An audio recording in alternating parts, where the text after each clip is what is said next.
What's going on YouTube? This is Dre the Plug coming at you live with some more technical heat. And in this video specifically, we're going to highlight my friend whose name's Sonny. He's actually a mechanical engineer, but he maneuvered his way over to the best side, the tech side.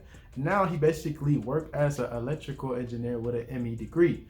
But more specifically, we're going to highlight the fact that he has worked in different countries. So he has been an engineer internationally in India, in Germany. Let's get into it. Let's get into some of this international technical heat. Hi everyone, my name is Sunny Anish Mozhi. I got my bachelor's in mechanical engineering from Virginia Tech. While I was at Tech, I did a study abroad in Germany in automotive engineering, and I also did an internship at an architecture firm in India. After graduating from Virginia Tech, I ended up in Detroit, and I'm working at General Motors as an infotainment program manager. Okay, Sonny, so what made you jump to the dark side and consider, becoming a mechanical engineer? So I chose mechanical engineering because I was a huge car enthusiast. Ever since I was a little kid, I loved playing with Hot Wheels cars and building cars with Legos. And as I grew older, I loved working on my car in high school and throughout college. So I chose mechanical engineering because it's at the time it was a very good degree that a lot of automotive companies. Okay, so what would you say is the biggest benefit when it comes down to being a mechanical engineer? So I think the biggest benefit of mechanical engineering is it's a very general field of engineering, and you can really apply whatever you learn to almost any other practice of engineering. I mean, I'm kind of an example of that. Even though I did mechanical engineering, I'm currently working in infotainment, which is a very more electrical and software field. Okay, Sonny, so you mentioned that you was an engineer in India and Germany. Just give us a whole spill on how it was actually being an engineer out of the country, being international. How was it? So yeah, I while I was in my undergrad years, I did an internship in India. I was working at a architecture firm called Shilpa Architects, and I was working on a small, basically their office. They get these coastal winds, and they wanted to find a way to harness that wind energy. So I did basically did a study to understand how much of that wind power we could harness, and we also basically just did a small project on understanding the cost of installing such a system.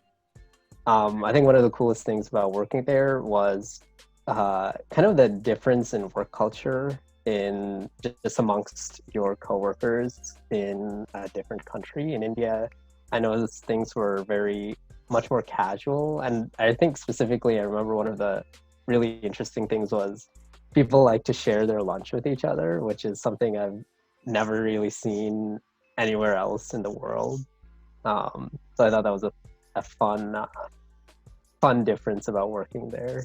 So also while I was at Virginia Tech, I did a study abroad in Germany, and I studied automotive engineering there. Um, that was also a really great experience because the university that we went to, it's TU Darmstadt. It is partnered with a lot of the German OEM companies like Volkswagen, Mercedes-Benz, BMW. So we actually did tests with vehicles that they sponsored, all sorts of different like lateral tests, braking tests, adaptive cruise control, which is like a special cruise control system that will automatically sense vehicles around you. And we also did a lab where we're understanding kind of how we can use different software to essentially enable virtual sim racing for racing car drivers. So it was a very hands-on study abroad, or the classes I took was very hands-on, and I learned a lot about trends in automotive engineering. I think that was actually one of the big reasons that helped me kind of segue into the auto industry. Okay, Sonny, so you mentioned that you're a mechanical engineer, but what made you actually maneuver over to actually get into the tech side of the company, actually get into a more electrical, more infotainment type of role? Yeah, Andre. So I guess I ended up moving kind of from having a mechanical engineering background to currently working in the electrical and infotainment space at GM. Um, I kind of chose to move more into the infotainment space because it's kind of exciting how fast paced the infotainment space is. Um, right now there's a big push to really integrate kind of the smartphone and consumer electronics into the vehicle and have the most seamless experience possible. And I wanted to be a part of that. Another thing to note is generally, I feel like more mechanical systems tend to have a much longer lifespan compared to electrical systems. So because just by the nature of that, we work much quicker than in the mechanical space. So it's pretty exciting to see kind of what's coming up in the near future. Okay, Sonny, so what's some advice that you would give to an engineer that's starting school, they're jumping into it, and they really don't even know where to start, what to do, what type of courses they should take? What's some advice that you would give to them? So I think the biggest advice I'd give to anybody just starting out in engineering is don't worry too much about picking the right type of engineering degree. Pick what you find is most interesting. Generally, by human nature, we excel in things that we personally find interesting. And by picking a major that you really care about or you really think is going to be a field that you'd be interested in, um, you'll most likely do very well. Another thing is, especially if you're just starting out in engineering, is most of the classes that you're going to be taking are going to be gen ed classes. So probably within the first year or two, it would be easy to switch from one engineering major to another. All right, Sonny, so tell the people about your like car modifications, your actual projects that you do on the side related to vehicles. What actually got you into the automotive industry? Just tell the people about that. So yeah, I guess as a huge car enthusiast, I love working on my personal vehicle. I actually have a 20-year-old BMW, and just because it's an old German car, it always needs a lot of work. So I've done a lot of stuff to it myself.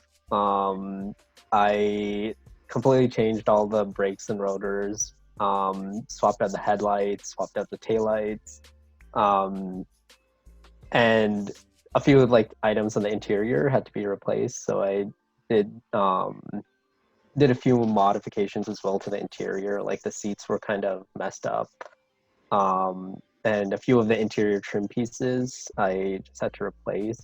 Um, and I guess I generally enjoy learning how things fit together and how they come apart. So it's a really fun hobby, just to kind of like take the car apart and put it back together. And I guess fingers crossed, it all it all kind of comes back together in one piece and it starts. But yeah, and I also feel like it's not necessary to have a really extensive automotive background in the automotive industry, but it definitely helps. All right, Sonny. So, how could the people reach out to you if they want to know a little bit more insight on, being a mechanical engineer slash tech engineer, switching over to the bright side? Like, if they want to get just more information with you and just really chop it up with you a little bit more, where can they reach you? So yeah, if anybody has any questions about what it's like working in the car industry or what it's like kind of transitioning between two different fields in engineering, they're more than welcome to reach out to my LinkedIn page. So yeah, if anybody has any questions about the automotive industry or what it's like to kind of move between kind of having one background and moving to a different field within engineering, I'd be more than happy to answer any questions. Feel free to reach out to me on LinkedIn. And that concludes this video. Don't forget to comment, like, and subscribe. It really do help my channel when it comes down to the YouTube algorithm. If you guys have any questions regarding anything, just hit me up on Instagram, hit me up on the gram at DreDaPlug123. And then also go check out my other YouTube channel. This is actually my second channel. My first one was called Andre ClassicCuts. I basically go in and give tutorials about all types of different haircuts. I actually show people how to do different type of things with the clippers that has never been done. And I pretty much go into detail as to why certain things happen. So definitely go check out that channel. Besides that, be on the lookout for my next content that's dropping. Be on the lookout for it because it's coming real soon. And I'm out.